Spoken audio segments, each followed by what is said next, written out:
Bago tayo tuluyang sumabak sa ating istorya, sandali muna kitang kakausapin, kaibigan. Mag-iwan ka naman ng isang munting komento kung taga saan ka at anong oras mo ito pinapanood o pinakikinggan. Nakakatuwang isipin na sa iba't ibang sulok ng mundo, may mga pusong sabay-sabay na nakikisama sa mga kwento ng buhay, hirap at pag-asa. Sa likod ng isang lumang apartment sa Pasay, sa dulo ng makipot na eskinitang lading basa ang semento at amoy sabong panlaba ang hangin tuwing umaga, naroon ang isang maliit na silid na halos kasya lamang sa isang lumang foam, isang natitiklop na mesa at dalawang plastik na kabinet na pinaglumaan pa ng dating nangupahan. Sa silid na iyon nakatira si Salve Llorin kasama ang dalawa niyang anak na kambal, sina Tala at Tino. Madalas magising si Salve bago pa man tumilawak ang manok ng kapitbahay nilang si Mang Isko. Hindi dahil gusto niya, kundi dahil wala siyang pagpipilian. Kung hindi siya gagalaw ng maaga, walang kakainin ng mga bata. Kung hihiga-higa siya, walang babayaran sa renta. Kung papadahig siya sa pagod, lulubog silang tatlo sa gutom at utang. Madilim pa nang nagmulat siya ng mga mata ng umagang iyon. May saglit na hindi siya kumilos. Nakatingin lamang siya sa bubong na yero, sa mga bahagyang kalawang nito at sa munting butas sa gilid kung saan sumisilip minsan ang sinag ng araw. Ngunit hindi pa araw noon. Ang naririnig lamang niya ay ang mahinang hilik ni Tino at ang marahang pag-ubo ni Tala sa tabi niya. Dahan-dahan siyang bumangon upang hindi magising ang mga bata. Inayos niya muna ang kumot sa kambal bago lumapit sa lumang orasan na nakapatong sa plastik na kabinet. 4:30. Maaga pa. Mahinang niyang bulong sa sarili, pero alam niyang kulang pa rin ang oras. Sa sulok ng silid ay nakasabit ang isang puting blouse na maingat niyang nilabhan kagabi at pinatuyo sa harap ng bentilador. Iyon lang ang nag-iisa niyang dissenting blouse na pwedeng isuot para sa napakahalagang araw na iyon. Sa lamesita naman ay nakasalansan ang isang folder na may lamang resume, photocopy ng transcript, barangay clearance at ilang sertipikong matagal na niyang iniingatan na para bang ginto. Ngayong araw, ang job interview niya sa isang malaking kumpanya sa Makati. Hindi pa man lubusang sumisikat ang araw ay binuhat na niya ang 2 balde at lumabas ng silid. Pagbukas niya ng pinto, malamig ang hangin ngunit may halo ng bahagyang amoy kanal mula sa eskinita. Nakasalubong niya si Auntie Rose, ang matandang nagtitinda ng lugaw sa kanto na kasisimula pa lang magsaing. "O Salve, ang aga mo na naman," sabi ni Auntie Rose habang iniihip ang sindi sa kalan. "Nawalan po ulit ng tubig sa linya namin, Auntie. Kailangan ko pong mag-igib sa kabilang kanto," sagot niya, pilit pang nakangiti. Umiling ang matanda. "Naku anak, may interview ka pa naman ngayon, hindi ba?" "Opo." "Teka lang." Pumasok saglit si Auntie Rose sa loob ng kanyang maliit na pwesto at paglabas ay may dala ng 2 itlog na bagong laglag sa kumukulong tubig. "Ito, para kina Tala at Tino mamaya. Huwag mo nang tanggihan." Napakurap si Salve. "Ay, Auntie, nakakahiya naman po." "Mas nakakahiya kung papasok kang walang laman ang tiyan ng mga bata," putol ng matanda. "Kunin mo na." Napangiti si Salve ng pakla. "Salamat po." Nag-igib siya sa gripo sa kabilang kanto, 2 pabalik-balik na balde para lang makaligo ang kambal at makapagbanlaw siya ng kaunti sa sarili. Sa bawat buhat niya ng tubig, kumikirot ang likod niya, ngunit sanay na siya. Mas mabigat pa roon ang araw-araw na takot na baka kulangin ng pera nila. Pagbalik niya sa silid, gising na si Tala at nakaupo sa foam habang kinukusot ang mga mata. "Ma," mahinang tawag ng bata. "Aalis po ba tayo?" "Oo anak, maaga tayong aalis ngayon." "Pupunta po tayo sa office mo?" Hindi agad nakasagot si Salve. Hindi pa naman yun ng office niya. Pangarap pa lang yun. "Sa interview ni Mama," mahinahon niyang sagot habang inaayos ang buhok ng anak. "Magiging mabait kayo ni Tino, ha?" Tumanggo si Tala, ngunit halata ang pag-aantok at pagkasabik sa mukha nito. Makalipas ang ilang minuto, gising na rin si Tino. Tulad ng dati, agad itong dumikit sa kanya at yumakap sa bewang niya. Ma, gutom ako. May itlog tayo mamaya anak, konting tiis lang. Habang pinapaliguan niya ang kambal sa timba, tahimik siyang nananalangin sa isip. Hindi siya pala simba, pero malakas siyang maniwala na may Diyos na nakikita ang mga inaapi at ang mga nagsisikap. Sa bawat buhos niya ng tabo sa ulo ng mga bata, para siyang humihingi ng konting awa sa langit. Pagkatapos maligo ng kambal, siya naman ang naghilamos at nagbanlaw ng katawan sa natirang tubig. Nanginginig pa siya sa ginaw nang isuot niya ang puting blouse. Ngulit pagkakapit niya sa zipper ng kanyang maitim na palda, biglang sumabit ito. Hindi ngayon, pabulong niyang sabi. Hinila niya ulit, ngunit tuluyang nasira ang zipper. Napapikit siya ng mariin. Ma, tanong ni Tala. Sira po.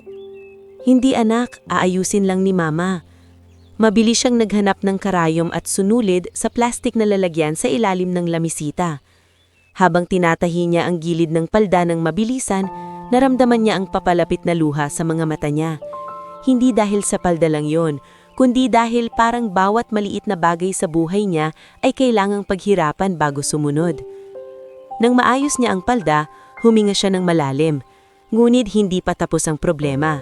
May kumalabog sa pinto. Salbe! Boses iyon yung Mang Serapio, ang landlord nilang madalas sumingil na para bang may hinahabol na magnanakaw. Binuksan niya ang pinto. Ano pong kailangan, Mang Serapio? Nakatayo roon ang matandang lalaki, nakasando at may tuwalyang nakasampay sa balikat. Kailangan? Aba, ikaw ang kailangan ko. 2 linggo ka ng kulang sa renta. Makakabayad po ako sa katapusan, pangako po. May interview po ako ngayon, baka sakaling... Aba, puro ka baka sakali. Hindi naman ako kumakain ng baka sakali, Salbe. Tahimik na yumakap si Tino sa kanyang hita, habang si Tala naman ay sumilip mula sa likuran niya. Nakikiusap po ako, bigyan niya pa po ako ng konting panahon. Tinignan siya ni Mang Serapio mula ulo hanggang paa. Saglit itong natahimik, marahil dahil nakita nito ang ayos niyang pormal at ang 2 batang bagong bihis. Magtatrabaho ka ba talaga? Opo. Huminga ng malalim ang matanda. Sige, hanggang katapusan. Pero pag wala pa rin, wala akong magagawa. Opo, maraming salamat po. Pagkaalis ng landlord, napasandal si Salve sa pinto. Ma, galit po ba si Lolo? Tanong ni Tala. Hindi anak, nagpapaalala lang. Sa totoo lang, galit iyon at may karapatan ding magalit dahil negosyo iyon. Ngulit sa buhay ni Salve, kahit konting palugit ay parang awa ng langit na. Bago mag-alas 6 ay handa na silang 3. Nakasubkit kay Salve ang lumang shoulder bag na hinihiram pa niya kay Yedra noon, habang sa kanan niyang kamay ay hawak niya ang folder ng requirements. Sa kaliwa naman ay hawak niya ang kamay ni Tala, at si Tino ay nakasabit sa balahikang niya. Habang naglalakad palabas ng iskinita, sinalubong sila ni Yedra na maputla ang mukha at balot ng kumot. Pasensya ka na talaga, Salve, sabi nito sa paus na boses. Hindi ko talaga kaya, nilalagnat ako. Ayos lang, wala ka namang kasalanan. Sigurado ka bang kakayanin mong isama sila? Napatingin si Salve sa kambal bago bumalik ang tingin sa kaibigan. Kailangan. Hinawakan ni Yedra ang braso niya. Makukuha mo yan, mas matalino ka sa kalahati ng mga taong nasa office. Napatawa si Salve ng bahagya. Matalino nga, hirap naman. Hindi habang buhay. Sandaling natahimik si Salve. Ang simpleng linyang iyon ang tila tumimo sa dibdib niya. Sa kanto, nakita nila si Bembem, ang tricycle driver na laging nakangiti kahit butas ang tsinelas. Oh, Salve! Interview day na ba? Sigaw nito. Oo kuya. Sakay na, ihahatid ko ka sa sakayan ng jeep. Ay, may bayad po ako pero kulang. Kahit wag na, kapag naging office girl ka na lang magbayad. Napangiti si Salve. Office girl agad? Ano pa? Malay mo, manager ka pa balang araw. Sumakay silang 3 sa tricycle. Habang umaandar yun sa makipot na daan, pinagmamasdan ni Salve ang paligid. Mga batang naka-uniform na may hawak na tinapay, mga tindahang kakabukas pa lang, mga nanay na nagwawali sa tapat ng bahay. Dito siya lumaki, dito siya nasubukan, at dito rin siya paulit-ulit na natutong bumangon. Naalala niya bigla si Noel. Si Noel na kahit hindi mayaman ay masipag at mapagmahal. Si Noel na nangako noon na balang araw ay hindi na siya maglalaba para sa ibang tao. Si Noel na namatay nang hindi man lang nasaksihan ang unang kaarawan ng kambal. Salve? Napabalik siya sa kasalukuyan nang marinig si Bembem. Opo, nandito na tayo. Nagpasalamat siya at ibinaba ang kambal. Sa waiting shed ng jeep, pinaupo niya ang dalawa at ibinigay ang nilagang itlog ni Auntie Rose. Dahan-dahan lang sa pagkain ha? Ma, sabi ni Tino habang binabalatan ng itlog, pag may work ka na, may laruan na po ba tayo? Napahinto si Salve. Hindi siya umiyak, hindi siya pwedeng umiyak. Hindi agad anak, mahinahon niyang sabi, pero mas makakakain tayo ng maayos. Okay na po yun, sagot ni Tala.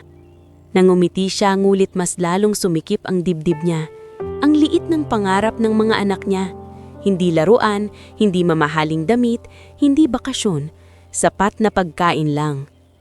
Maya-maya ay dumating ang jeep. Pagsakay nila siksikan na. Pinaupo niya ang kambal sa kandangan niya at mahigpit na niyakap ang folder sa dibdib para hindi malukot. Sa kalagitnaan ng biyahe, may sumakay na babae na pamilyar ang mukha. Salve? Pag-angat niya ng ulo, nakita niya si Lina Vares, dating niyang kaklase sa kolehiyo. Maayos ang ayos nito. May kolorete, planchadong blouse at mamahaling bag. Lina, sagot niya. Susme, ikaw nga. Saan ka pupunta? Sa Makati lang. Napatingin si Lina sa kambal. Kasama mo sila? Oo. May lakad ka? Interview. Saglit na natahimik si Lina. Pagkatapos ay bahagyang ngumiti, yung ngiting hindi mo malaman kung awa ba o pangmamaliit. Interview kasama ang dalawang bata? Usal nito. Salve, baka mapahiya ka lang. Iba ang corporate, hindi sila sanay sa ganyan. Hindi sumagot si Salve. Pinili niyang tumingin sa labas ng jeep sa mga gusiling unti-unting tumataas habang papalapit sila sa sentro ng syudad. Ngunit ang bawat salitang binitawan ni Lina ay parang munting bato na idinadagdag sa bigat ng dibdib niya. Baka mapahiya ka lang. Paulit-ulit yung umalingaw-ngaw sa isip niya. Nang makarating sila sa Makati, bumaba si Lina nang hindi naman lang nagpaalam ng maayos. Naiwan si Salve sa gilid ng kalsada, hawak ang dalawang bata, ang folder at ang manipis na pag-asang sana ay sapat pa ang lakas niya para sa buong araw. At nang sa wakas ay tumingala siya sa napakataas, napakakinis at napakagarbong gusiling ng Aurevia Consumer Holdings, tila lumiit ang buong pagdatao niya sa harap nito. Humigpit ang hawak niya sa kamay ni Tala. Binuhat niya si Tino. Inayos niya ang blouse, hinaplos ang buhok ng mga anak at saka marahang huminga. Sa mismong paanan ng gusiling iyon, bago pa man siya makapasok, naramdaman na ni Salve na ang araw na ito ay hindi lamang pagsubok sa kanyang kakayahan. Ito ay magiging pagsubok sa kanyang dangal, tibay at karapatang tratuhing tao sa harap ng mundong sanay humusga base sa itsura, estado at dalang pasanin. Bago tayo tuluyang dumiretso sa kasunod na yugto ng ating istorya, samahan mo muna ako sandali. Kung nakaka-relate ka sa mga laban ni Salve, mag-iwan ka ng komento kung taga saan ka at anong oras mo ito pinapanood. Nakakatuwang isipin na sa iba't ibang lugar, may mga pusong nakikinig sa mga kwentong hindi lang basta kathang isipan, kundi salamin din ng tulay na buhay ng napakaraming taong tahimik na lumalaban araw-araw. Nakatayo si Salve sa paanan ng mataas na gusiling ng Aurevia Consumer Holdings, habang mahigpit ang hawak niya sa kamay ni Tala at pasan naman si Tino sa kaliwang balangka. Mula sa labas pa lang ng gusiling, dama na niya ang agwat ng mundong kinalakhan niya at ng mundong gusto niyang pasukin. Ang mga salaming dingding ng building ay kumikislap sa umagang araw at tuwing bumubukas ang malalaking pinto ng lobby, sumasalubong ang lamig na simoy ng aircon, amoy mamahaling pabango at tunog ng sapatos na may kumpiyansang tumatapak sa marmol na sahig. Huminga siya ng malalim. Ma, dito na po ba? Tanong ni Tala. nakatingala sa napakataas na gusali. "Oo anak, dito na," sagot ni Salve, pagamat may bahagyang panginginig ang boses niya. "Dito ka na mag-work?" tanong naman ni Tino, saka yumakap ng mahigpit sa leeg ng ina. "Hindi pa anak, mag-i-interview pa lang si mama." Pinilit ni Salve ang isang maliit na ngiti. Inayos niya ang hawak sa folder, sinipat ang pagkakatupi ng blouse, at pinunasan ng noo ni Tala gamit ang maliit na panyo sa bag. Hindi pwedeng makita ng mga bata ang kaba niya. Sa buong umagang iyon, ilang ulit na niyang pinatatag ang sarili, ngunit habang nakatain siya ngayon sa harap ng gusaling iyon, pakiramdam niya'y unti-unting numinipis ang baluti ng kanyang lakas. Pagpasok nila sa lobby, agad siyang tinamaan ng lamig ng aircon. Saglit siyang napatigil. Ang sahig ay makintab na animoy kaya niyang makita roon ang refleksyon ng kanyang sapatos na luma na ang talampatan. Sa kanan ay may mahabang reception desk na yari sa kahoy at marmol. At sa kaliwa naman ay may malalambot na sofa kung saan nakaupo ang ilang aplikanteng pormalang suot at halatang sanay sa ganitong lugar. May ilang matang sabay-sabay na palingon sa kanila. May isang babaeng naka-beige blazer na bahagyang tumaas ang kilay pagtingin sa kandong niya si Tino. Ang isang lalaking may dalang leather portfolio ay mabilis na nagbawi ng tingin, ngulit hindi na itago ang bahagyang pagdududa sa mukha. Sa sulok ng lobby, may 2 guards na nag-uusap, ngulit huminto ang mga ito nang makita si Salve at ang kambal. Naramdaman ni Salve ang pag-init ng batok niya sa kabila ng malamig na paligid. "Ma, ang lamig po," bulong ni Tala. "Konti lang anak, dito lang tayo," sabi niya habang hinahaplos ang likod ng bata. Lumapit siya sa reception desk kung saan naroon ang isang babaeng may maayos na ayos ng buhok at pulidong make-up. Nakalagay sa nameplate nito ang pangalang Jonah Paredes. "Good morning po," mahinahong sabi ni Salve. "May interview po ako today. Junior Administrative Coordinator po. Salve Lorin po ang name." Itinaas ni Jonah ang tingin mula sa computer at agad na napunda ang mga mata nito kina Tala at Tino. Sandali itong napatigil. Tila may gustong sabihin, ngunit nag-alinlangan. Good morning," sabi ni Jonah. "Paki-wait lang po ma'am, i-check ko po sa system." Habang nagtatype si Jonah, tahimik na tumayo si Salve, pilit na pinapanatiling kalmado ang mga bata. Pinaupo niya si Tala sa isang dulo ng reception area habang si Tino ay yakap pa rin sa kanya. Nagsisimula ng maglaro sa isip niya ang mga sinabi ni Lina sa jeep. "Baka mapahiya ka lang." Hindi pa niya tuluyang naipagtatabuyan ng mga salitang iyon nang biglang may aninong humarang sa kanilang harapan. Isang matangkad na lalaking naka-security uniform, malapad ang balikat at matalim tumingin, ang huminto sa tapat nila. Nakalagay sa dibdib nito ang pangalang Arvin Tablizo. "Ma'am, bawal po ang bata sa loob ng corporate premises." Napalingon si Salve. "Po? Hindi pwede ang may kasamang bata rito. Policy po ng building." Agad siyang napatayong tuwid. "May interview po ako ngayon. Sandali lang po kami. Wala po akong mapag-iiwanan sa kanila." Tiningnan ni Arvin si Tala at Tino na parang mga gamit na hindi dapat naroon. "Hindi po pwedeng excuse yan, ma'am. Maraming tao rito. Naaabala ang operations." Nang marinig ang tono ng lalaki, napasinghap ng mahina si Tala at agad dumikit sa hinta ng ina. "Ma, uwi na tayo," pabulong nitong sabi. Umiting ang hawak ni Salve sa folder. "Sir, nakikiusap po ako. Kailangan ko po talaga ng trabahong ito. Tahimik lang naman po ang anak ko." Mulig salita si Jonah, ngunit mahinahon at halatang nag-iingat. "Sir Arvin, nasa list naman po si Miss Lorin." Hindi siya pinatapos ng gwardya. Policy is policy. Lalong lumamig ang hangin sa paligid ni Salve, pero hindi pa roon nagtatapos ang panghuhusga. Mula sa elevator sa dulo ng lobby, lumabas ang isang babaeng matangkad, makinis ang buhok at halatang bihasa sa paglalakad na parang lahat ng nasa paligid ay kailangang umiwas para sa kanya. Nakasuot ito ng dark green blazer at may hawak na tablet. Si Patricia Celdran ang HR supervisor. "Anong problema rito?" tanong nito, halatang naiirita. Lumapit si Arvin. "Ma'am, may applicant pong may dalang-dalawang bata. Napabaling ang tingin ni Patricia kay Salve mula ulo hanggang paa.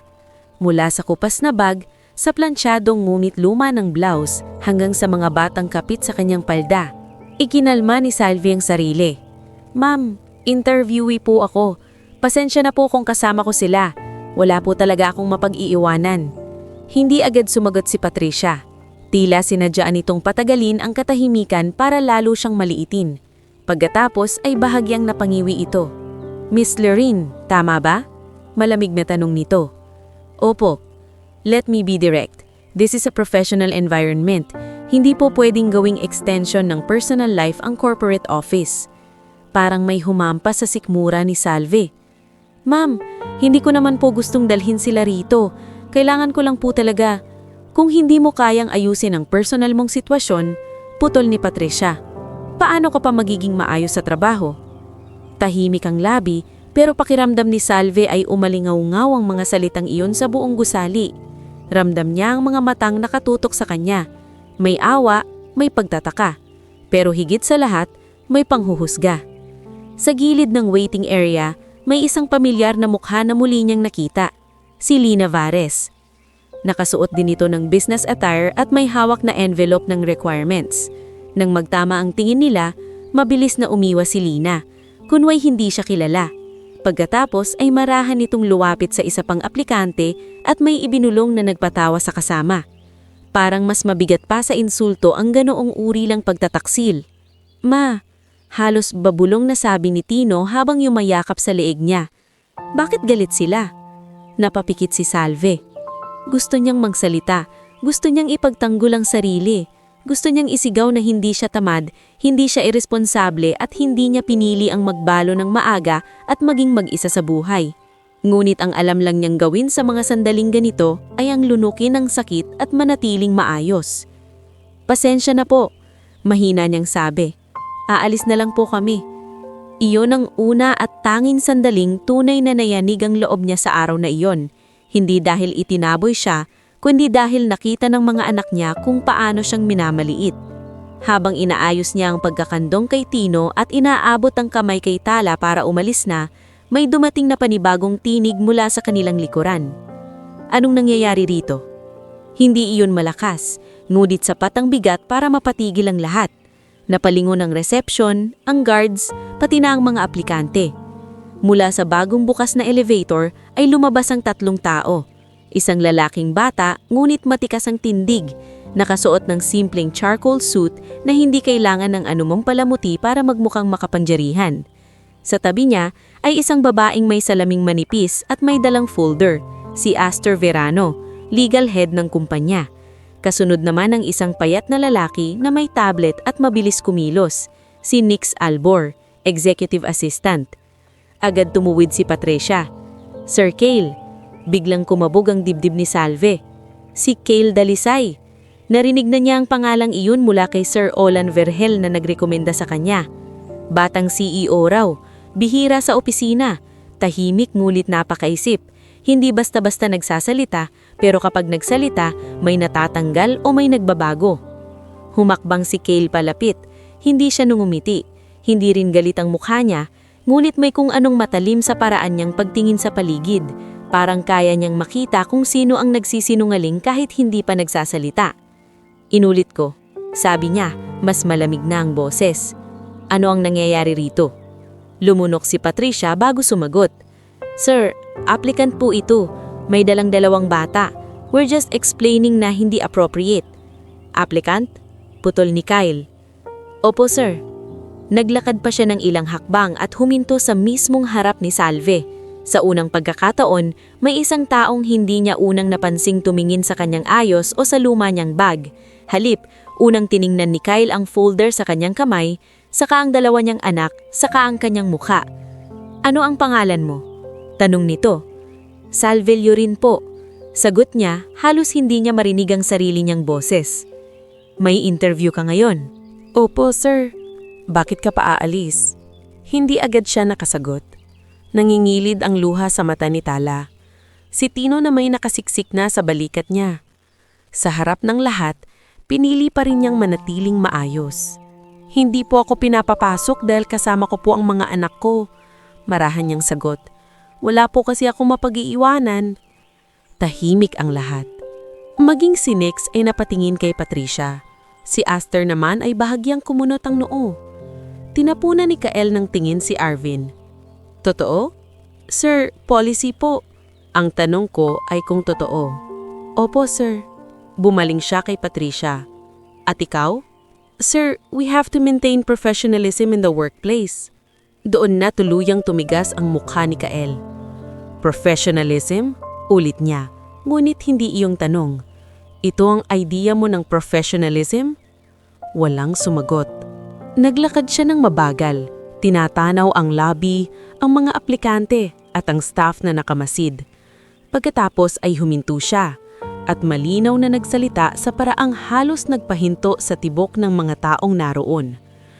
Ang kumpanyang hindi marunong gumalang sa isang inang lumalaban ng marangal ay walang karapatang tawaging disenteng kumpanya. Nanigas si Patricia. Pati si Arvin ay tila napalunok. Ngulit hindi pa roon nagtapos si Kael. At kung kaya ninyong itaboy ang isang aplikanteng tulad niya nang hindi man lang sinusuri ang kakayahan, baka kayo ang hindi karapat-dapat na nasa loob ng gusaling ito. Pakiramdam ni Salve ay tumigil ang oras. Hindi siya agad nakahinga. Nakita niyang namutla si Patricia. Si Jonah ay halos hindi makapagsalita. Ang dalawang guard na kanina'y tila matapang ay parehong napayuko. Sa isang sulok, si Lina ay biglang umayos ng tayo na para bang gusto na lamang maglaho. Binalingan ni Kael si Nix. Cancel my morning appointments. Yes, sir. Mabilis na sagot nito habang nagtatype sa tablet. Tumingin siya kay Aster. Please assist the children. Get them something warm to eat. Of course, mahinahong sagot ni Aster. Pagkatapos ay muling humarap si Kael kay Salve. Ms. Liorin, sabi niya. Diretso, ngulit kalmado. Hindi ka aalis. Ako mismo ang mag-i-interview sa iyo ngayon. Hindi agad nakaimik si Salve. Sir? Mahinang sabi ni Patricia, bakas ang gulat at takot. Mabagal na bumaling sa kanya si Kael. Do you have an objection? Wala po, sir. Good. Lumapit si Aster kay Tala at bahagyang nangumiti. Come here, sweetie. May hot chocolate kami sa taas. Napatingin si Tala kay Salve na tila humihingi ng panuntulot. Tumangdo siya, bagamat halos nanginginig pa rin ang tuhod niya. Sasama muna kayo kay ma'am, okay? Sabi ni Salve sa mga anak. Magpapakabait kayo, ha? Opo, ma. Babalik ka po, tanong ni Tino. Lumambot ang mukha ni Salve. Oo naman, anak. Pag-alis ni na Aster at ng kambal, saka lamang tila bumalik ang hangin sa dibdib ni Salve. Ngunit kasama ng paghinga niyang yon ay ang panibagong kaba. Hindi na ito simpleng interview. Ito na ang sandaling maaaring magbago sa takbo ng buhay nila. Naglakad si Kael palayo sa lobby at huminto sa tapat ng elevator. Hindi siya yumingon ng buo, pero nagsalita siya sa paraang malinaw na para kay Salve. Come with me. Sa paglingon niya sa paligid, nakita niya ang mukha ng mga taong kanina'y nakatingin sa kanya ng may hamak. Iba na ang ekspresyon nila. Gulat, takot, hiya at pagtataka. At habang humahakbang siya palapit sa elevator, bitbit ang lumang folder at ang natitirang piraso ng tapang sa dibdib, alam niyang hindi na babalik sa dati ang araw na ito. Bago tayo diretsyo sa susunod na yugto ng ating istorya, gusto ko munang samahan mo ako ulit sa munting sandaling ito. Kung gusto mo ang mga ganitong kwentong puno ng hirap, tiyaga at unti-unting pagbangon, mag-iwan ka ng komento kung taga saan ka at anong oras mo ito pinapanood. Nakakatuwang isipin na sa iba't ibang bahay, cellphone at munting kwarto, may mga taong sabay-sabay na nakikiramay at lumalaban kasama ng ating mga karakter. Pagkasara ng elevator, saka lamang naramdaman ni Salve ang bigat ng kaba na ilang minuto nang pinipigil. Kanina lamang ay halos paalisin na siya sa labi ng Aurevia Consumer Holdings dahil may kasama siyang 2 anak. Ngayon, naroon siya sa pribadong elevator kasama ang mismong CEO na si Kael Dalisay, ang legal head na si Aster Verano at ang executive assistant na si Nix Albor. Tahimik ang lahat. Hindi yung komportableng katahimikan, kundi yung tipong katahimikan na mararamdaman mo hanggang balikat.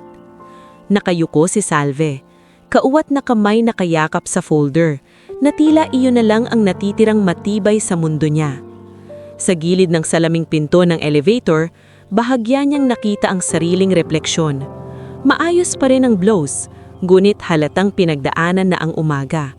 Mayon na yung magulong hibla ng buhok sa gilid ng mukha at bakas sa mga mata niya ang pagkapahiya at pagod. Hindi ka nakapaghinga. Biglang sabi ni Kael, hindi tumitingin sa kanya. Napatingala si Salve. Po? If you faint in my elevator, mas lalaki ang problema ko ngayong imaga. Sabi nito sa tuwid na tono. Nagulat si Nix, pero bahagya itong napangiti. Maging si Aster ay natahimik bago halos hindi mapigilang munitirin. Hindi alam ni Salve kung tatawa ba siya o mas kakabahan, pero kahit paano ay nabawasan ng higpit sa dibdib niya. Sorry po, sir. Mahina niyang sabi. Stop saying sorry for existing. Sagot ni Kael. Natigilan si Salve. Sa buong buhay niya, parang iyon ang unang beses na may taong nagsabi sa kanya ng ganun. Pagbukas ng elevator, tumambad sa kanila ang executive floor. Malawak, tahimik, at napakalinis. Hindi ito kasing ingay ng baba kung saan nagsasalubong ang mga empleyado at aplikante. Dito ay parang lahat ng tao ay sanay gumalaw ng mahinahon. Glass walls, soft lighting, at mga halaman sa sulok ang unang napansin ni Salve. Pinangunahan siya ni Nix sa isang lounge area na may beige sofa at maliit na mesa. Naroon na si Natala at Tino, kapwang may hawak na mug ng mainit na tsokolate at tinapay sa plato. Si Aster pala ang unang nagdala sa kanila roon. Ma! Sigaw ni Tala nang makita siya. Agad lumapit si Salve at niyakap ang mga anak. Nagpakabait ba kayo? Opo, sagot ni Tino na may mumupa sa gilid ng bibig. May tinapay po kami. Thank you po, sabi ni Salve kay Aster, halos mangilid ang luha niya. Tumango lamang ang babae. Safe sila rito. Lumapit si Kael at ibinaba ang tingin sa kambal. Hindi siya mukhang marunong makipagbiruan sa bata, pero may kung anong pagpipigil sa lamig ng mukha niya. Anong pangalan mo? Tanong niya kay Tala. Tala po. At ikaw? Tino po. Tumanggo si Kael. Good. Stay here with Aster and Nix. Hihiramin ko muna ang mama ninyo. Humigpit ang hawak ni Tino sa palda ng ina. Babalik po si mama. Babalik, sagot ni Kael bago pa makapagsalita si Salve. Hindi ko siya aagawin. Napakurap si Salve at si Nix ay tuluyang napangiti. Hindi man halata pero marunong ding magpatawa ang CEO, sa sariling paraan nga lang. Dinala siya ni Kael sa isang conference room na may mahabang mesa, ngulit pinili nitong umupo sa mas maliit na round table sa gilid, marahil upang hindi gaanong formal ang dating. Si Nix ay naupo sa isang sulok dala ang tablet, ngulit sinabi rin agad ni Kael, "No notes unless I ask." "Yes, sir." Huminga ng malalim si Salve at marahang umupo. "Start," sabi ni Kael. Napatitig siya rito. "Po?" "Your resume is here. Nakita ko na ang papel. Gusto kong marinig ang tao." Natigilan siya ng ilang segundo. Hindi siya sanay sa ganong klaseng interview. Sa iba, madalas ay tanong at sagot, paulit-ulit, malamig at parang hinuhusgahan ka sa bawat maling grammar. Pero ngayon, pakiramdam niya ay unang beses siyang inanyayahang magsalita bilang tao. "Ako po si Salve Loren, 29 na taong gulang, dating third-year accountancy student pero hindi po natuloy dahil nagkasakit ang nanay ko noon. Nagtrabaho po ako sa kung ano-anong pwedeng pasukan, laundry, sari-sari store inventory, at minsan po nag-encode ako ng receipts sa hardware ng kakilala ng asawa ko." "Former asawa?" tanong ni Kael. "Patay na po," diretso niyang sagot kahit kumirot ang dibdib niya. Tahimik si Kael. Hindi siya nagsabi ng "sorry for your loss" na kadalasan ay sinasabi lang dahil kailangan. Hang sa halip ay tumanggo lamang siya na parang tinanggap lang ang katotohanan at hinayaang si Salve ang magpatuloy. "Nagkaroon po ako ng kambal 1 taon bago siya mawala. Mula noon, nalunok siya. Mula noon, hindi na po pwedeng mapagod lang ako. Kailangan kong tuloy-tuloy." "Bakit Oravia?" tanong ni Kael. Doon medyo bumalik ang kumpiyansa ni Salve. "Dahil po matagal ko nang gustong trabahong hindi arawan ng kita. Gusto ko pong gamitin ang alam ko sa papeles, records, scheduling at admin work. At salit siya ng saglit. Sir, hindi ko po gustong habang buhay ay survival lang ang kaya kong ibigay sa mga anak ko. Ilang segundo siyang tinitigan ni Kael. Who referred you? Sir Olan Vergil po, dating registrar ko. Sa unang pagkakataon, bahagyang gumalaw ang ekspresyon ng CEO. I know, Olan. Opo, siya po ang nagbigay ng lakas ng loob sa akin na mag-apply. Tahimik na inabot ni Kael ang resume niya. Binuklat ito at may tiningnang bahagi sa likod. You wrote this process proposal in college? Yung filing flow po ba? Yes. Opo. Inter-school competition po iyon noon. Hindi na po nanalo sa national pero kami po ang nanalo sa region. Why accountancy? Mahilig po ako sa numbers pero mas gusto ko talaga ang ayos ng records. Yung wala pong nawawalang papel, walang magulong sequence, walang nasasayang na oras sa paghanap. Sa bahaging iyon ay napansin ni Salve na bahagyang sumandal si Kael sa upuan at tila tunay na nakikinig. Nagpatuloy siya.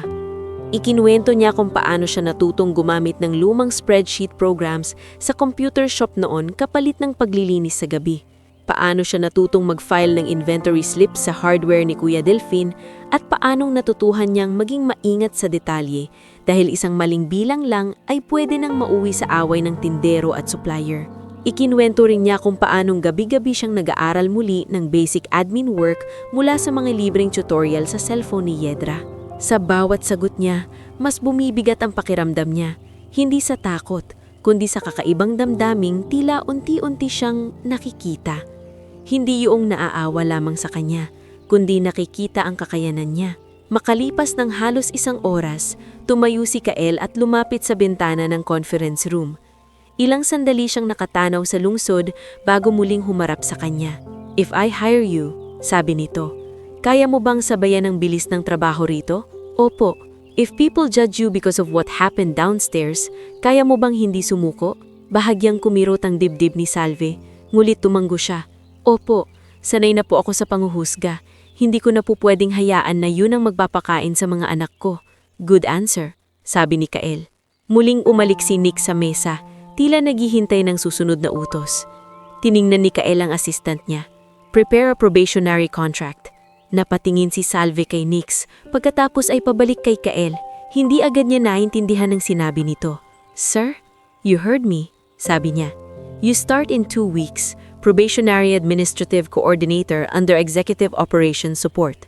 Napahawak si Salve sa gilid ng upuan. Sir, halos wala ng boses ang lumabas sa kanya. Totoo po ba? Hindi ako nagbibiro sa kontrata. At sa pagkakataong iyon, tuluyan ng napuno ng luha ang mga mata ni Salve. Hindi siya humagulgol, hindi siya sumigaw.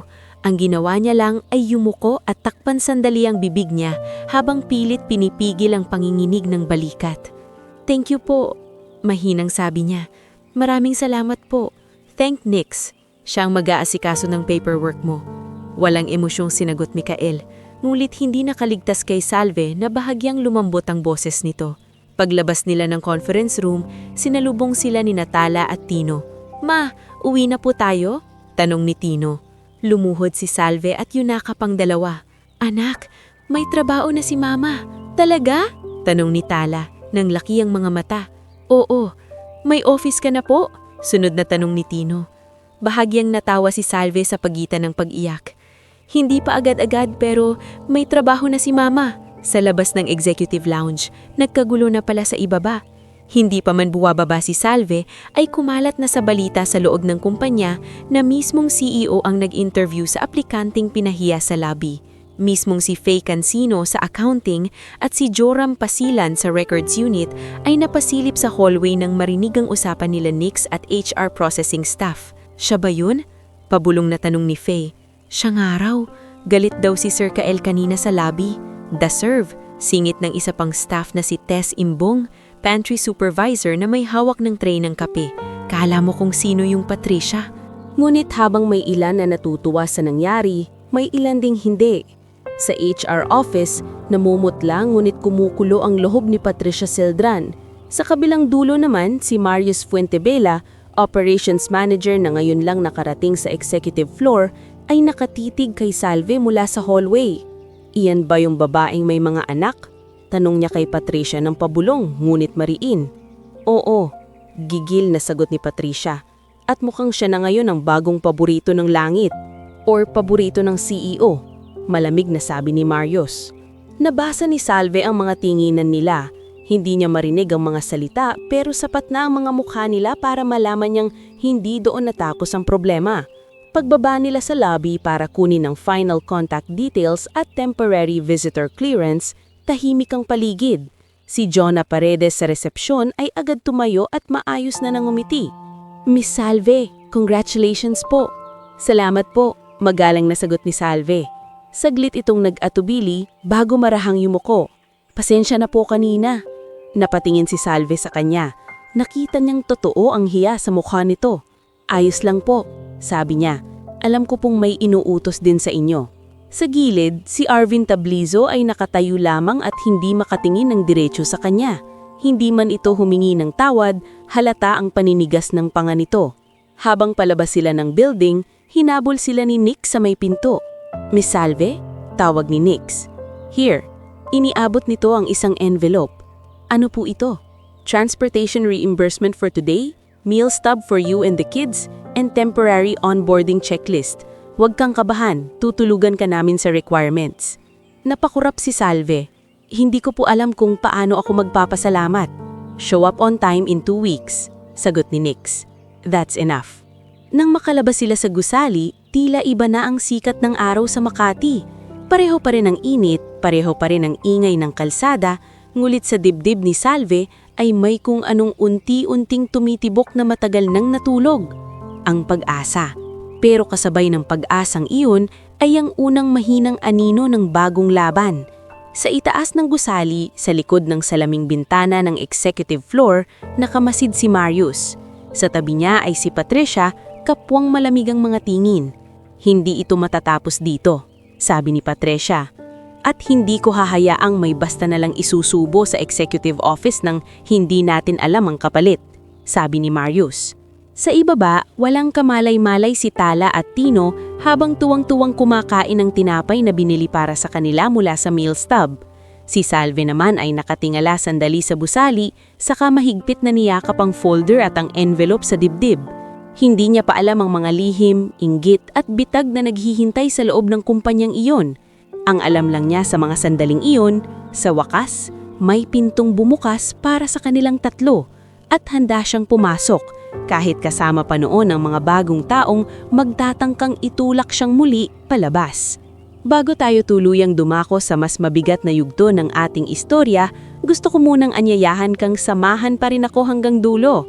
Kung gusto mo ang mga kwentong may laman ng puso, may bigat ang laban at may hustisyang dahan-dahang dumarating, mag-iwan ka ng komento kung taga saan ka at anong oras mo ito pinapanood. Nakakagaang isipin na sa iba't ibang panig, may mga taong handang damayan ng bawat hakbang ng ating mga karakter. 3 taon na ang nakalipas mula nang unang pumasok si Salve Liorin sa gusali ng Auravia Consumer Holdings na may buhat na 2 anak at halos itaboy ng sariling sistema ng kumpanyang kalaunan ay siya ring magtutuwid. Sa loob ng mga panahong iyon, marami nang nagbago. Hindi na siya ang payat, takot at laging nangingiming aplikante na nanginginig ang tuhod sa labi. Ngayon, isa na siya sa pinakapinagkakatiwalaang tauhan sa ilalim ng admin controls and process integrity support. Isang posisyong hindi man kasing taas ng management ay sapat para marinig ang boses niya sa mahahalagang usapan. Pero sa likod ng maayos na sweldo, mas disenteng buhay at unti-unting pagbubuti ng kinabukasan ni Tala at Tino, may isang bagay na hindi tuluyang namatay sa loob ng kumpanya. Ang galit, ang inggit, at ang lihim na katiwalian na matagal nang kumakain sa laman ng Auravia. Nagsimula ang lahat sa isang gabing halos wala ng tao sa records cluster sa ika-11th palpak. Mag-aalas 8 noon at karamihan ng empleyado ay nagsiuwian na. Naiwan sina Salve, Nix Albor at Miren Cuyo sa conference bay para tapusin ang paghahanda ng mga dokumento para sa quarterly board review. Sa ibabaw ng mesa ay nakasalansak na ang mga procurement summary, reimbursement sheets, project disbursement logs at vendor acknowledgement copies. Kahit pagod, hindi sanay si Salve na basta na lang magpasa ng papeles nang hindi tinitingnan. Hindi ka ba mag-uuwi? Tanong ni Nix habang tinatanggal ang salamin at minamasahe ang sintido. Konti na lang, sagot ni Salve habang nakatutok ang mata sa isang spreadsheet printout. May hindi po nagtutugma. Mula sa dulo ng mesa, napatingin si Miren. Tahimik na babae ang senior auditor na iyon. Halos hindi ngumiti, ngunit kapag nagsalita ay halatang pinag-isipan niya. Aling bahagi? Tanong nito. Tinuro ni Salve ang 3 entry sa logistics support sheet. Ito pong supplier na LGR Metro Supplies. Parehong billing address sa isa pang vendor na Sunvale Industrial. Pero magkaiba ang contact signatory. Tapos itong approval date, mas nauna pa sa request memo. Lumapit si Miren. Mabilis nitong binuklat ang kasunod na papeles, saka muling tinignan ng spreadsheet. Iyon lang ang unang naging reaksyon nito, ngunit sapat na iyon para maramdaman ni Salve na may mali nga. Nag-angat ng tingin si Miren kay Nix. Sino ang approving chain nito? Operations and Recruitment Support Allocations, sagot ni Nix matapos tingnan ang routing code. Primary sign-offs under Marius Fuentebela. Some transfers touched HR support pools. Why? Hindi agad sumagot si Miren. Sa halip, tahimik nitong kinuha ang 3 magkakahiwalay na file at inihambing sa isa't isa. Pagkalipas ng ilang minuto, marahan nitong isinara ang folder. Because if I'm right, sabi nito, hindi ito clerical error. Natigilan si Salve. Sa loob ng maraming buwan, naririnig niya ang mga bulong-bulungan tungkol sa mga kakaibang budget movements sa operations at recruitment support. Minsan, may supplier na hindi kilala ng accounting. Minsan naman ay may project expenses na sobrang taas, ngunit walang malinaw na breakdown. Ngunit hindi siya nakikialam noon. Una, dahil wala pa siyang sapat na posisyon. Pangalawa, dahil alam niyang ang mga tulad ni Marius Fuentebela ay hindi basta-bastang tao sa kumpanya. Magaling magsalita, mahusay magporma, at eksperto sa pagbaliktad ng kwento. At may isa pa, si Patricia Celdran. Hindi na kasing visible ni Patricia sa harap ni Salve simula nang ilipat ito sa Strategic HR Compliance matapos ang lobby incident years ago. Pero hindi yun nangangahulugang nawala na ang impluensya nito. Kung tutuusin, mas naging mapanganib pa ito dahil natuto na itong gumalaw ng palihim. Tahimik, maingat, at bihira ng mahuli na diretsahong umaatake. Kinabukasan, pinatawag ni Miren ng pribado si Salve sa audit room. Pagpasok niya, naroon na si Miren, si Nix, at sa hindi niya inaasahan, si Kael Dalisay. Agad tumayo si Salve. "Sir?" "Sit," maikling sabi ni Kael. Umupo siya, ngunit dama agad niya na mabigat ang usapan. Sa gitna ng mesa ay may mga photocopy ng parehong vendor documents na nakita niya kagabi, kasama ang ilang additional bank routing summaries at access logs. Si Miren ang unang nagsalita. May preliminary pattern tayo ng ghost vendors, inflated logistics claims, at duplicated disbursement channels. Nanlamig ang mga kamay ni Salve. "Are you sure?" tanong niya. "As sure as I can be without formally opening an investigation," sagot ni Miren, "and we are not opening one yet." Tumingin si Kael kay Salve.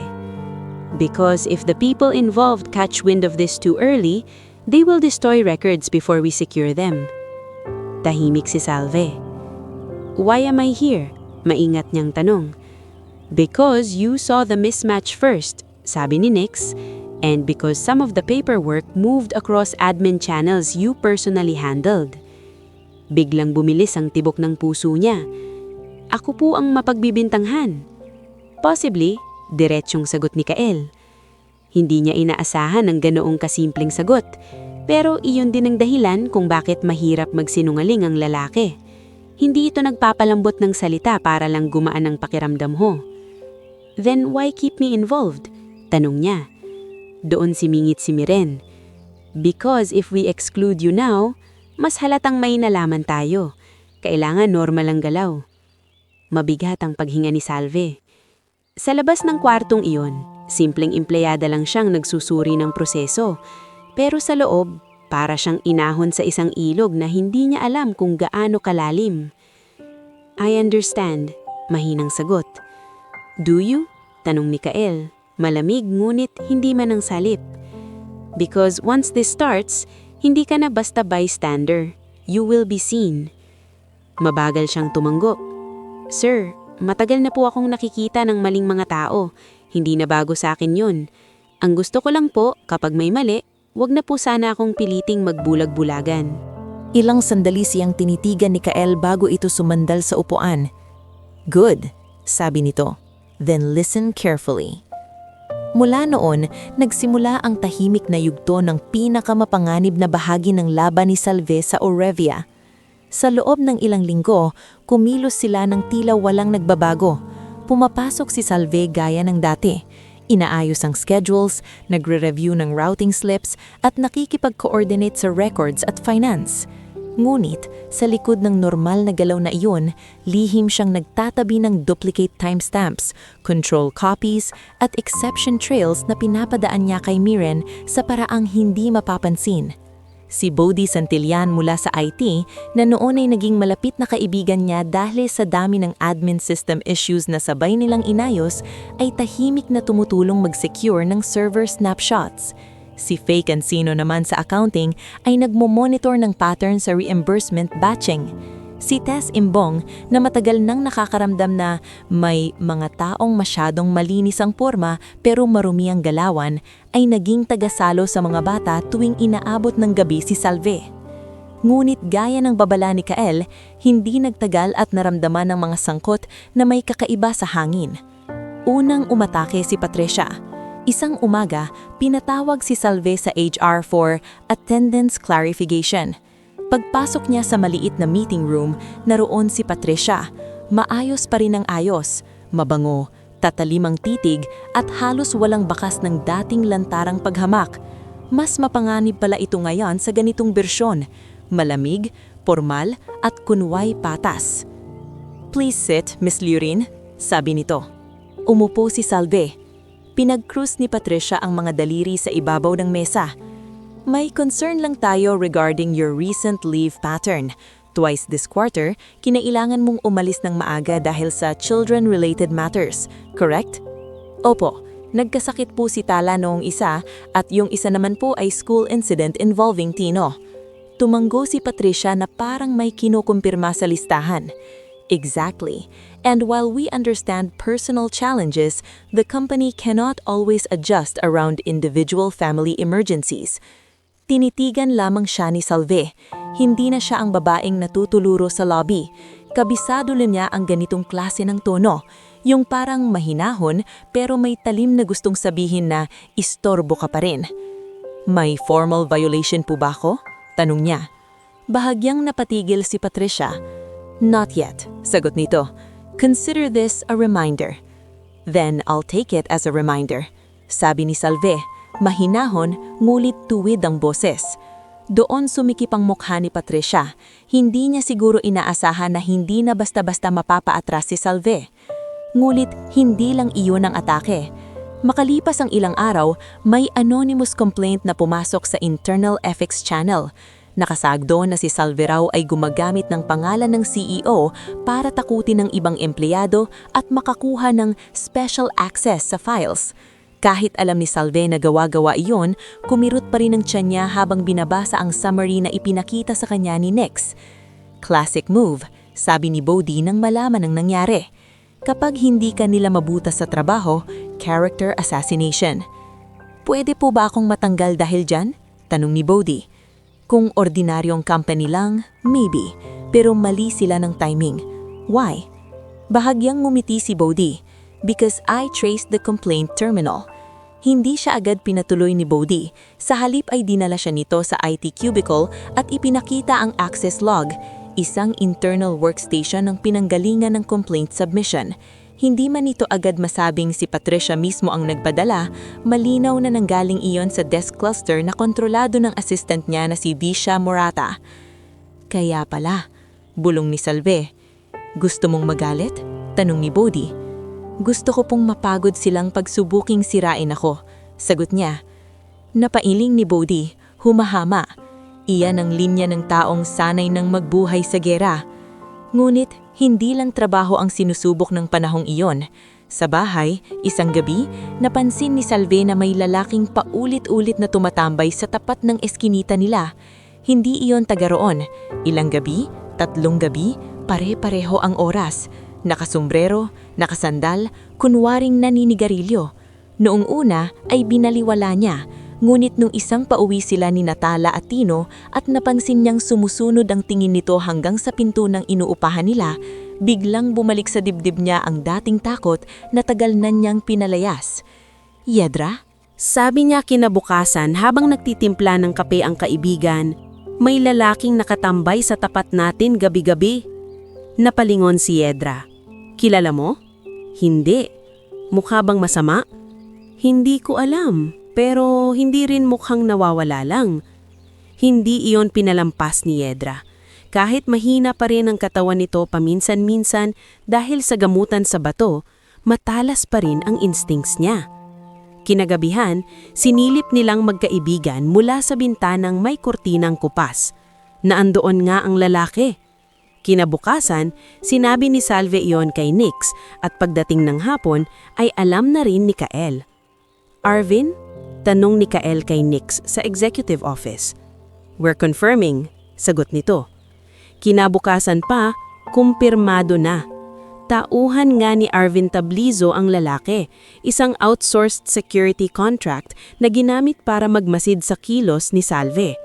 Sa pagkakataong iyon, hindi na lang inggit o simpleng office politics ang laban. Lumampas na ito sa limitasyon ng propesyonal na alitan at tumuntong na sa pananakot. Pinatawag ni Kael si Salve sa opisina niya. Pagpasok niya, nakatayo ito sa may bintana, tangan ang isang manipis na file. Hindi agad ito nagsalita, tahimik lang nitong iniabot ang folder sa kanya. Pagbukas niya, naroon ang screenshots ng CCTV stills, location timestamps at identity confirmation ng lalaking nakatambay sa tapat nila. Nanlamig ang buo niyang katawan. Sir, I'm assigning temporary security watch, sabi ni Kael. Discreet, hindi para takutin ka, para hindi na maulit ito. Humigpit ang hawak ni Salve sa folder. Umaabot na po sila sa mga anak ko. Doon lamang tila lumalim ng bahagya ang ekspresyon ni Kael. And that, sabi nito, is why they're done. Hindi iyon sigaw, hindi rin banta, pero sa paraan ng pagkakasabi niya, alam ni Salve na may hangganan din pala ang pagtitimpi ng lalaking ito. Dumating ang pinakahihintayin at pinakakinatatakutang araw makalipas ang 2 linggo, ang emergency board review. Hindi iyon public spectacle. Walang malaking drama sa hallway, walang nagsisigawang empleyado, ngulit sa loob ng boardroom sa pinakamataas na palagpag, doon guguho ang mga taong matagal nang umaastang sila ang may kontrol sa kwento. Nandoon sina Kael, Miren, Aster, ilang board members at ang mga pangunahing pangalan sa operations, HR at finance. Kasama rin sina Marius, Patricia, Arvin, at ilang pang managers na konektado sa approvals. Naroon din si Salve, hindi bilang witness na naghahabol ng simpatsya, kundi bilang staff na may hawak sa dokumentong tumulong bumuo ng exception chain. Miren ang unang nagpresenta. Mabagal, malinaw at walang emosyong naglatag ito ng pattern. Ghost vendors, inflated invoices, duplicated reimbursements, falsified approvals, manipulated timestamps, at routing overlaps between operations and HR support channels. Isa-isang lumabas ang mga dokumento sa screen. Vendor bank details na tumutugma sa shell accounts, signatory mismatches, security access logs na nagpapakita na may after-hours entry sa filing rooms bago mag-disappear ang ilang hard copy backups. Nang si Marius ang unang pinayagang magsalita, mabilis itong tumindig. This is selective interpretation, malamig nitong sabi. At best, procedural confusion lang ito. Procedural confusion? Ulit ni Miren. You approved 3 vendors with duplicate addresses. common holding service providers exist. Then why do two of them route to the same settlement account? Natahimik ang boardroom. Napatingin si Patricia kay Marius, ngunit agad itong nagsalita. This is absurd, and if there are manipulated records, maybe you should ask the people handling admin flows. Kitang-kita ni Salve ang dahan-dahang liko ng usapan patungo kanya. As in Miss Liorin? Malamig na tanong ni Aster. I'm simply saying, sagot ni Patricia, na siya ang nasa gitna ng maraming document movements recently. Doon tumindig si Salve. Hindi siya naninig, hindi siya nagmakaawa. Matagal nang tapos ang panahong iyon. May sasabihin po ako, sabi niya. Pinagmasdan siya ng board. Sa malayong dulo ng mesa, bahagyang sumandal si Kael ngunit walang sinabi. Hinayaan siyang magsalita. May sasabihin po ako. Hindi ko po hawak ang final approvals. Hindi ko rin po kayang gumawa ng ghost vendor accounts. Ang nakita ko po noon ay mga hindi nagtutugma. Dates, names, signatories. Kaya ko po yung napansin dahil trabaho ko pong maging maingat. Convenient, singit ni Patricia. Ngulit bago pa ito makadagdag, nagsalita si Bodhi sa technical support side ng room. May secured server snapshots po kami before the paper trail disturbances. Nagkatinginan ng mga tao sa mesa. Nagpatuloy si Bodhi. Some original scan versions were auto-backed up before deletion attempts, timestamped, untouched. Ipinakita sa screen ang orihinal na documents. Nandoon ang mga markup annotations, resubmitted versions, at metadata na tuwirang nagtuturo sa editing terminals na konektado sa clusters ni Marius at ng assistant ni Patricia. Sa sumunod na mga minuto, tila unti-unting nawalan ng hangin sa boardroom. Lalo pang bumigat nang magsalita si Jonna Paredes, ang receptionist na naroon sa board review bilang support witness sa cultural complaint pattern.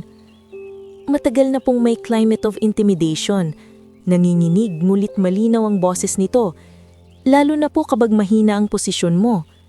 Kasunod nito, nagsalita rin ng guard na si Ramil, na noong una ay tahimik lamang sa lobby incident years ago. Sir, ma'am, totoo pong maraming beses kaming inutusan ni Chief Arvin na bantayan ng ilang staff na di raw dapat matiwalaan. Minsan po pati si Miss Liorin pinasundan. Doon tuluyang gumuho ang natitirang depensa ni Arvin.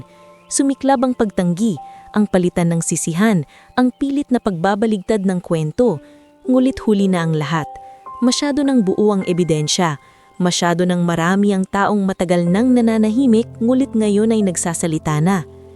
Sa huli, tumayo si Kael. At sa simpleng pagtayo niyang iyon, muling tumahimik ang buong silid. Effective immediately, sabi niya, malamig at matigas. Marius Fuentebella, Patricia Celdran, Arvin Tablizo, and all directly implicated personnel are suspended pending termination and legal processing. Access revoked. Devices surrendered. Escort protocols start now. Walang sumagot. Si Patricia na minsang tumingin kay Salve na parang isa lamang maruming istorbo sa lobby ay ngayon namumutlang nakatayo, walang makitang kakampi. Si Marius ay halatang gusto pang lumaban, ngunit maging ang board ay hindi na kumikibo pabor sa kanya.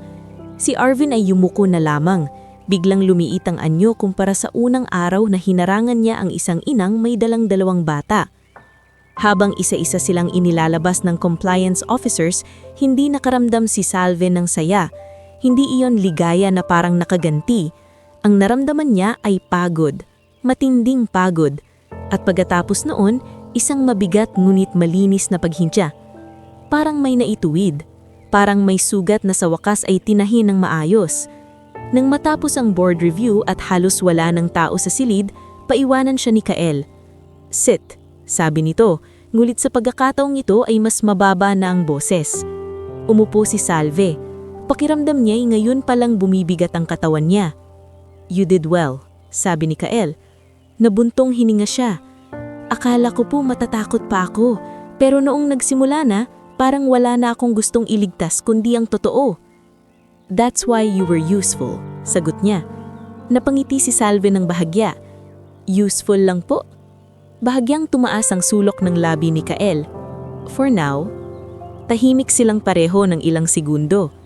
Pagkatapos ay inabot ni Kael ang isang manipis na brown envelope. Ano po ito? Revised assignment offer. Binuksan niya iyon. Nandoon ang bagong posisyon, Process Integrity and Admin Controls, Lead. Napatingin siya kay Kael. Sir, mas mataas na po ito sa kaya ko. No, sagot nito. Mas mataas lang ito sa dati mong tingin sa sarili mo. At sa sandaling iyon, sa gitna ng pagod, takot at lahat ng pinagdaanan, muling naramdaman ni Salve na may bagong pintong bumubukas. Hindi na para lang mabuhay, kundi para tuluyang umangat. Bago tayo tumuloy sa pinakahuling yugto ng ating istorya, samahan mo muna akong huminga ng malalim sa sandaling ito. Kung nakaabat ka hanggang dito, maraming salamat sa pagsama sa kwento ni Salve. At gaya ng lagi, mag-iwan ka ng komento kung taga saan ka at anong oras mo ito pinapanood.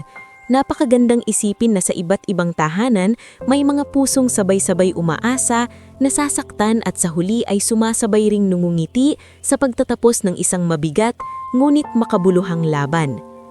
Makalipas ang board review na tuluyang nagpatumba kina Marius Fuentebella, Patricia Celdran, Arvin Tablizo at sa iba pa nilang kasabwat, may ilang araw na tila kakaiba ang himig ng buong Auravia Consumer Holdings.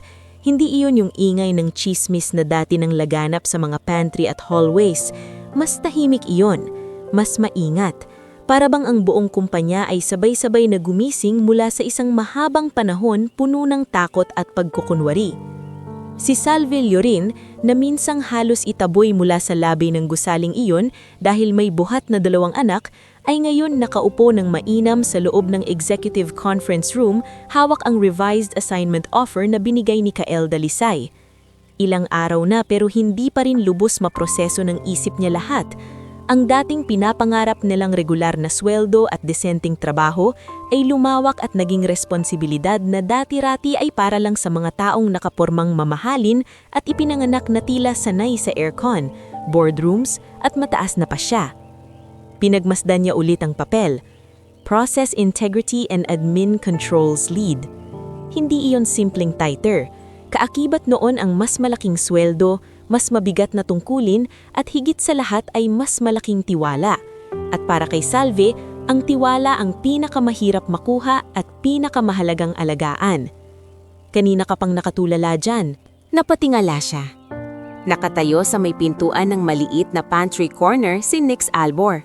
May hawak na 2 paper cup ng kape. Inisip ko lang po, sabi ni Salve habang inaayos ang pagkakahawak sa envelope. Inisip mo kung totoo? Putol ni Nix habang inilalapag ang isang tasa sa harap niya.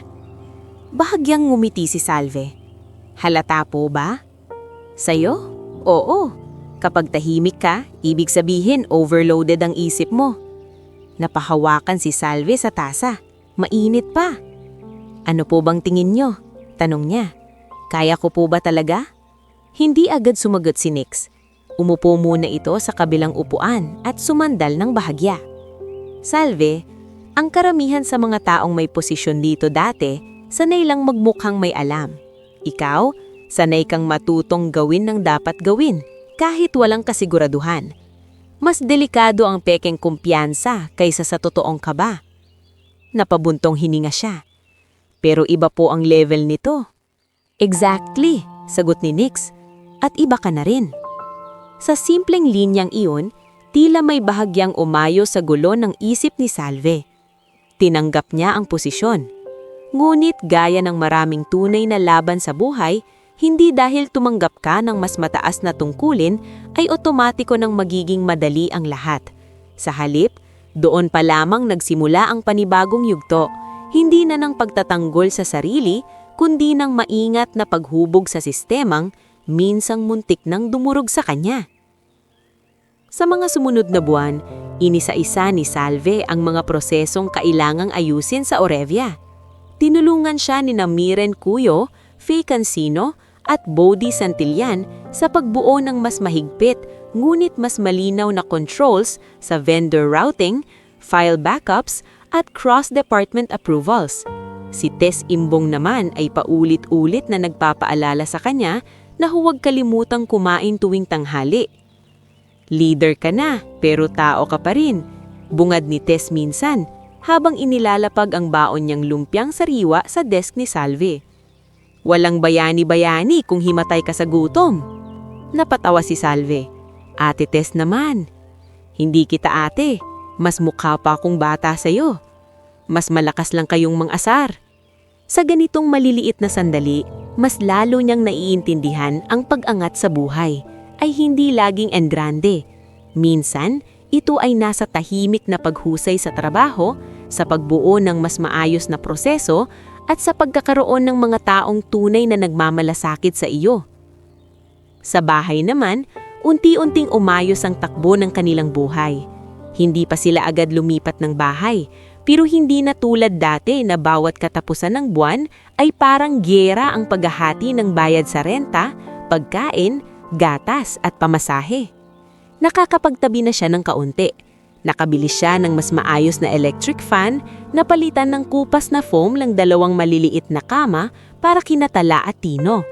At higit sa lahat, hindi na niya kailangang magsinungaling sa mga bata kung may pagkain pa ba sila sa susunod na araw. Isang gabi, habang naghahapunan sila ng pritong galunggong, sabaw na may pitsay at mainit na kanin, biglang nagsalita si Tala.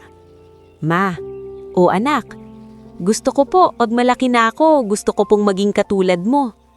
"Talaga?" "Opo, pero gusto ko po naka-heels na ako at may bag na maraming bulsa." Napatawa si Tino. "Ako gusto ko naman maging boss." "Boss agad?" tanong ni Salve. "Opo, para hindi na kayo pumagalitan ng kahit sino." Napahinto ang ngiti ni Salve. Hindi alam ng mga bata na ang simpleng pangungusap na iyon ay tumagos diretso sa pinakasensitibong bahagi ng puso niya.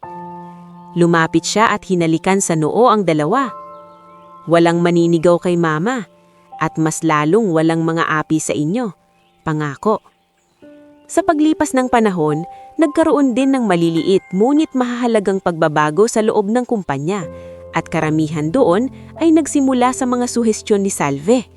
Isa sa pinakamahalaga ay ang Applicant Parent Support Policy, isang sistemang nagpapahintulot sa mga aplikante na may maliliit na anak na gumamit ng temporary child waiting lounge sa araw ng kanilang interview, basta't may ayos na registration.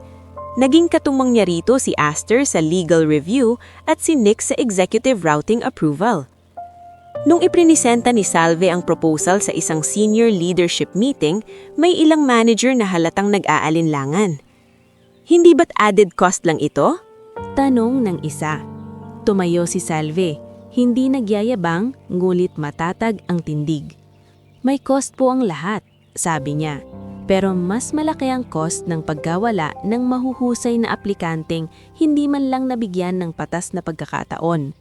Maraming magagaling na magulang ang hindi lang nabibigyan ng espasyo para ipakita ang kakayahan nila." Tahimik ang silid. Pagkatapos ay nagsalita si Kael mula sa dulo ng mesa. "Approved." Iyon lang. Ngunit sapat na iyon para tuluyang maisakatuparan ang pulisiyang ilang buwan niyang maingat na binuo. Sa unang araw na gumana ang child waiting lounge, hindi napigilan ni Salve na sumilip. May isang batang babae roong tahimik na nagkukulay habang naghihintay ang ina nito sa interview room. Napahinto si Salve sa may pintuan at tahimik na napangiti. Hindi na siya lumapit. Hindi na kailangan. Sapat nang malaman niyang may isang pintunang hindi na magsasara sa harap ng mga tulad niya noon. Hindi rin naman puro trabaho at responsibilidad ang sumunod na mga taon. Sa pagdaan ng panahon, unti-unting naging mas personal, ngunit mas mahinahon ang samahan nila ni Kael Dalisay. Hindi iyong bigla ang romansa na parang kidlat, walang sapilitang lambingan, walang eksenang magugulat na lang ang lahat na magkasintahan na pala sila. Ang namuo sa pagitan nila ay bagay na mas mabigat kaysa kilig, tiwala. May mga gabing sabay silang naaabutan sa opisina, tahimik na nagtatrabaho sa magkabilang dulo ng conference table. May mga umagang binabati siya nitong simpleng, "You ate already?" sa halip na, "Good morning." Minsan naman ay makikita niyang may iniwan nitong food container sa desk niya kapag alam nitong hindi siya makakauwi agad para mananhalian ng maayos. Isang Sabado ng hapon, inimbitahan ni Kael sina Salve at ang kambal sa isang maliit na community event na sinuportahan ng Aurivia. Nandoon sina Nix, Aster, Tess, Faye, Bodhi at maging si Yedra na ngayoy mas maayos na ang kalusugan dahil sa tulong ni Salve. Sa event na iyon, habang abala sina Tala at Tino sa art booth, napadpad sa mas tahimik na bahagi ng covered court sina Salve at Kael. Hindi ka pa rin sanay sa crowd? Tanang ni Salve. Hindi, sagot ni Kael. Ikaw? Sanay na akong makisama. Hindi lang ako sanay na tahimik ang buhay. Bahagyang tumanggo si Kael. That will take time. Tahimik na po ba ang sa inyo? Tanong niya pabalik. Napatingin si Kael sa malayo. Hindi rin, pero mas maayos na kaysa dati. May ilang segundong katahimikan bago muling nagsalita si Kael. I never told you this, pero noong araw na nakita kita sa lobby, nainis ako hindi lang dahil pinahiya ka nila. Nainis ako dahil nakita ko sa'yo isang bagay na matagal ko nang hindi nakikita rito. Ano po iyon? Dignity without performance, sagot niya. Hindi ka nagmakaawa para magmukhang kaawa-awa. Hindi ka rin nagmatapang para lang mapansin. Nandun ka lang, lumalaban. Hindi alam ni Salve kung ano isasagot, kaya tumingin na lamang siya sa mga anak na nagtatawanan sa malayo. Maya-maya, maharang siyang nagsalita. Noong araw na iyon, akala ko po babagsak ang buong mundo ko. Instead, sabi ni Kael, that was the day it opened. Hindi niya sigurado kung dahil ba sa sinag ng hapon o sa bigat ng nakaraan nilang dalawa, pero sa pagkakataong iyon ay may kung anong malalim at tahimik na pagkakaunawaan sa pagitan nila. Hindi kailangang pangalanan agad, hindi kailangang madaliin. Ang mahalaga, totoo. Lumipas pa ang panahon. Nakabili si Salve ng maliit ngunit maayos na townhouse sa Las Pinas. Hindi mansyon, hindi penthouse, ngunit sa unang gabi nilang tatlo roon, habang nag-aayos ng mga kahon, napaupo siya sa sahig at napatingala sa kisame na hindi tumutulo, sa pader na hindi pinagtagpi-tagping plywood at sa munting sala na may espasyong pwedeng paglaruan ng mga anak niya. Ma, sigaw ni Tala sa isang mga kwarto. May sarili na po kaming higaan ni Tino. At may bintana po, dagdag ni Tino. Ma, hindi po tayo babaha rito. Napangiti si Salve, saka marahang umiling. Hindi na anak. Dumating ang araw ng anibersaryo ng Aurivia, isang malaking pagtitipon kung saan inimbitahan ng mga bagong empleyado, aplikante at ilang partner institutions. Sa sorpresa ni Salve, ipinatawag siya ni Kael ilang araw bago iyon. I want you to speak, sabi nito. Sir, ako po? Yes. Tungkol saan po? About why policy matters. About why people matter. Noong una ay tumanggi siya. Pakiramdam niya, mas sanay siyang mag-ayos ng proseso kaysa magsalita sa harap ng maraming tao. Ngulit pinilit siya ni Nix, Tess at maging ni Yedra. Kung hindi ikaw, sino? Sabi ni Yedra habang nagbabalat ng mangga sa bagong kusina ni Salve. Aba, ikaw ang buhay na pruweba na may saysayang laban. Kaya sa araw ng anibersaryo, tumayo si Salve sa entablado ng malaking function hall ng Aurivia. Nasa audience sina Tala at Tino, maayos ang bihis at malalaki na ang ipinagbago sa hitsura. Naroon din sina Faye, Bodhi, Tess, Miren, Aster, Nix at sa pinakagitna ng front row, si Kael. Hawak ang mikropono, huminga ng malalim si Salve. Magandang hapon po sa inyong lahat, panimula niya. Maraming taon na ang nakalipas, pumasok ako sa kumpanyang ito bilang aplikante. Hindi po bilang manager, hindi bilang executive, kundi bilang isang inang may 2 batang walang mapag-iiwanan. Tahimik ang buong hall. At sa labi ng gusaling ito, unang sinubok hindi ang kakayahan ko, kundi ang dangal ko. May ilang nakakaalam ng kwento, ngunit marami ang hindi pa lubos na naririnig iyon mula sa kanya mismo. Hindi ko po ikinukwento ito para maawa kayo. Ikinukwento ko ito para ipaalala na maraming magagaling, matatapang at mararangal na tao ang hindi nabibigyan ng patas na pagkakataon dahil hinuhusgahan agad sila sa hitsura, sa estado o sa pasaning dala nila. Ramdam niya ang panginginig ng sariling boses, ngumit hindi siya umatras. May mga araw pong parang sarado ang lahat ng pinto. Pero minsan, may isang taong handang tumingin lampas sa gusot ng damit, lampas sa bitbit mong problema, at makita ang kakayahan mo. Kapag nangyari iyon, pwede nang magbago ang buong buhay. Sa audience, pinunasan ni Tala ang mata niya. Si Tino naman ay buong yabang na bumulong sa katabing si Bodhi. "Mama ko yan!" Napatawa si Bodhi habang tumatanggo. Tinapos ni Salve ang talumpati ng may buong linaw. Ang pagbabago po sa sistema ay hindi lang para sa malalaking numero o magandang ulat. Ginagawa ito para may mga susunod pang salve na hindi na kailangang mapahiya bago marinig. Ginagawa ito para ang respeto ay hindi pribilehiyo, kundi normal na karapatan. Umalingaw-ngaw ang palakpakan sa buong hall. Pagkababa niya ng entablado, sinalubong siya ng mga anak. Yumakap si Tala sa kanyang baywang, habang si Tino naman ay nakangiting nakatingala. "Galing mo, ma," sabi ni Tala. "Pwede ka nang maging prinsipal," dagdag ni Tino. Napatawa si Salve habang niyayakap ang dalawa. Maya-maya ay lumapit si Kael. "Not bad," sabi nito. "Not bad lang po?" ganting tanong niya. "For someone who said she couldn't do it." Nagkatinginan sila sa kakapwa na pangiti. Pagkatapos ng programa, hindi agad umuwi si Salve. Hinayaan muna niyang mauna sa sasakyan sina Tala at Tino kasama sina Yedra at si Tess na nagpumilit pang samahan ng mga bata dahil baka magbisyo sa convenience store si Tino kung walang bantay. Sandali pang naglakad si Salve pabalik sa lobby ng Oravia. Naroon pa rin ang marmol na sahig, ang reception desk, ang malamig na hangin, ang malawak na espasyong minsang naging saksi sa pinakamababang tingin ng ibang tao sa kanya. Huminto siya sa mismong lugar kung saan minsan siyang pinagsabihan na hindi siya pwedeng pumasok. Doon siya tahimik na tumayo. Wala nang sakit, wala nang panginginig.